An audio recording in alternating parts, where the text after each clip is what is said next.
A lot has been going on of late, especially that concerns Mercy Chinwo and her sponsors of music. And a lot have gone out. People have said a lot of things, maybe out of ignorance. People have criticized, people have insulted, people have castigated. People have said a lot of things, even on gospel artists and everything.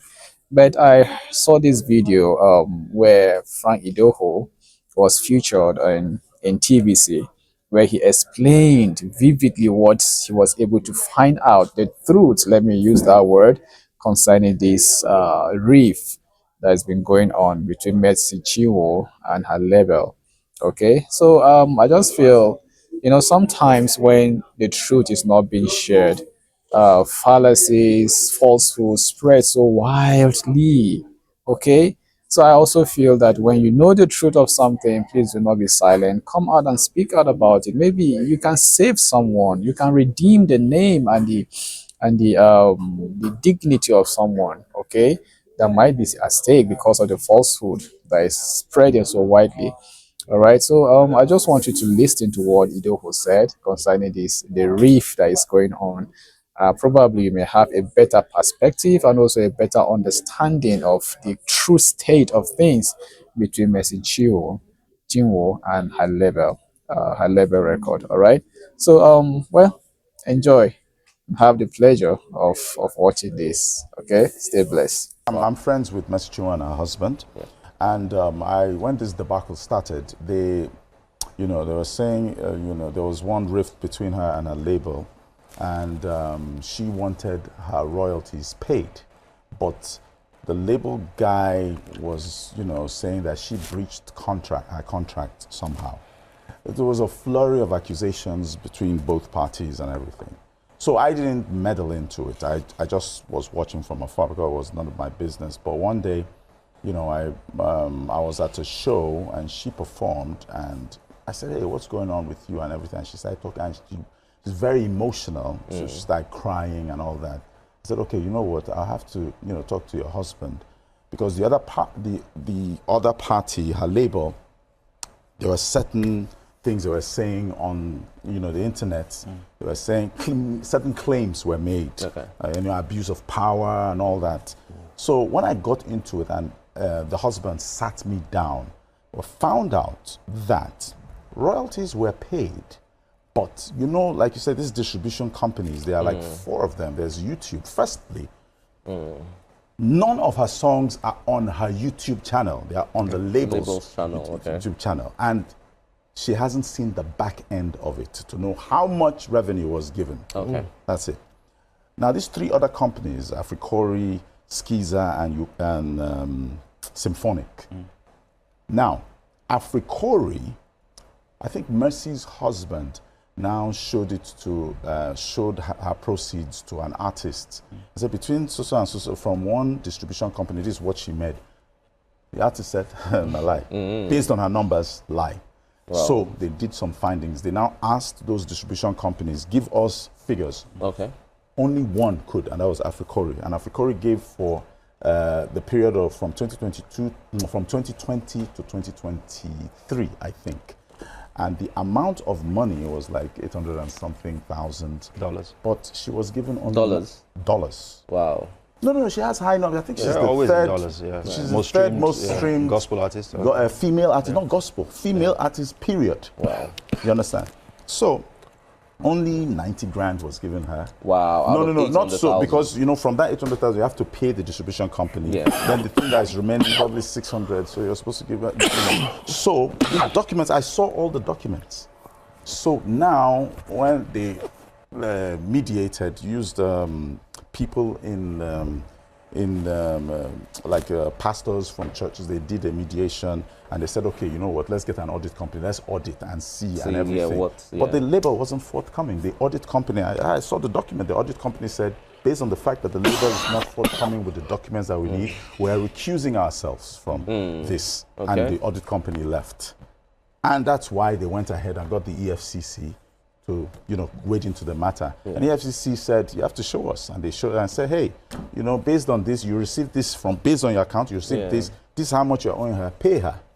And they now started propaganda that, oh, he was held and forced to, pay. They let him go, and he even paid the money in 2 installments. He's still owing for that period. That's from one company. So, wow. Yes, so they don't know the back end of YouTube. They don't know the back end of Skiza. They don't know the back end of Symphonic. So they said, okay, let's do an audit. But they are saying that Mercy breached a contract. Okay. So now, towards the end of her contract, the label said, all right, let us extend this contract for 12 years. 12 years? Yeah, wow. That's what, So she said, no, don't worry. The contract ended, I think it started in 2017. 5-year contract, also end in 2022 or something like that. So based on that, events that she was supposed to make appearances, it was the label that was handling it. So the label stopped giving events. There was another mediation. The label said, okay, you know what, we'll hand over your contact line to you. You handle events, but give us our own cut, which is 50-50. That's why now people were saying, oh, she went behind her label. There is a letter to that I saw. So I saw all these things, and I said, hey, there's nobody standing for her because she's a big star and they feel she's the one abusing power. That's why I've never stepped into matters like that. I stay on my lane, but they're my friends. And one thing about me, if my friend is wrong, I say, you know what, you stole, you were wrong, return. But when I saw all the facts, and I mean, it is not in tandem with what the speculations are. Exactly. I said, hey, you know what, I'm going to put my foot down and make sure that the truth is brought out. And the thing is, even if you just come and mediate and say, okay, see all the back and see this thing, let us reach a compromise. But don't stop manipulating, you understand, and all that. And if I'm a media person and these people are my friends, I'm going to offer. I have not taken it. I've not asked for. I'm doing it pro bono because they are my friends. Because as it is, there's a lot of transparency. And then this particular situation is a good way to show people how things should be done when you sign up with a label. Do you know now, they said, do you know what obtains right now? When your music is being streamed, there's a dashboard. The label sees the dashboard. The artist sees, say, based on this is this. It's just everything. Then the person knows already. It's transparent. You know what you're going to get. At the end of the month, you say, okay, this is it because of this is what I'm getting. This is what you are getting. It is live, transparent. But if people don't know the back end of distribution, okay, for instance, Mercy's album is on Qatar Airlines. Okay. She hasn't, according to Mercy, she hasn't been paid publishing. Wow. From inception. So she hasn't been paid. What about the label?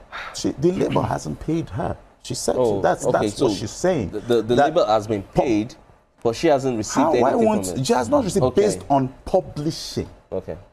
So here's my, I don't know the details of, I'm not privy to the information that Frank you know, a label owner who's my friend called me, Frank, listen, you have to stay away from this. I said, why? Why am I going to stay? He said, no, this is the thing that happens between artists, that artists feel that they will come. He said, Mercy asks for her catalog back. I said, me, I'm not fighting for catalog. Catalog, if you signed something with catalog, it's an agreement. Me, my hand no, I don't know about that one. But what I'm talking about is based on the contract you signed, you should pay her royalties. Yeah, but you know, typically, to answer your earlier question, or what you alluded to about why these things happen so frequently. Exactly. Right? I don't know the details of this specific scenario, but the reason it happens all the time and will continue to happen, sadly, is because when an artist is about to be signed, he's desperate to blow. That's his number one motivation. Okay. Cool. He's not looking at the fine details of the contract, right? Doesn't even believe he can make that. And I think that's what happened in that case. Number two problem is that artists believe that the investment of the record label should not be recouped, and I'll explain. So if I sign an artist, just wait. So if I sign an artist, I put you in a house, I buy you a car, I spend money to promote your music, which is the biggest cost point, actually. Okay, cool. Yes. Music promotion. Yes, music promotion. Right now, and you can check with music executives, on an average, to promote a record in Nigeria today Yeah. will cost you between 50 to 70 million, maybe even So more. what are the details of promoting the record? It's about, getting it airplay, getting it out there, getting it into DJs, getting it on radio, getting it on DSPs, getting it on the streaming platform. Getting, so promotion, plugging it in different markets. Man, it costs money. It costs a lot of money. A lot of money. Now, getting it on TVC. So to shoot music videos, shooting music videos, all of those things, the costuming, all of those things. A music video costs so much money. Yes. Now, you typically would make that investment over 6, if there's a quick turnaround, if the artist blows quickly, 6 month to 1 year period. Sometimes 3 years, you're putting money in, the artist hasn't started making revenues, right? Okay. All of those monies you are spending globally in music term, it is called recoupable investment. Okay. It's not dash. Nobody's Father Christmas. You are supposed to be able to recoup that money. It's an investment. Okay. So if you have a 3-year deal, let's say you are the artist, I'm the record label. I spent 500 million to get you to blow, right? And we have a 3-year deal. Now, for me to recoup that money, we're not even talking about making a return on that investment, just so that I get my 500 million back. Your capital. My capital, that I recoup it. It might mean that the terms of our contract from a revenue split standpoint means that whatever revenues you make, I get 70%, you get 30%.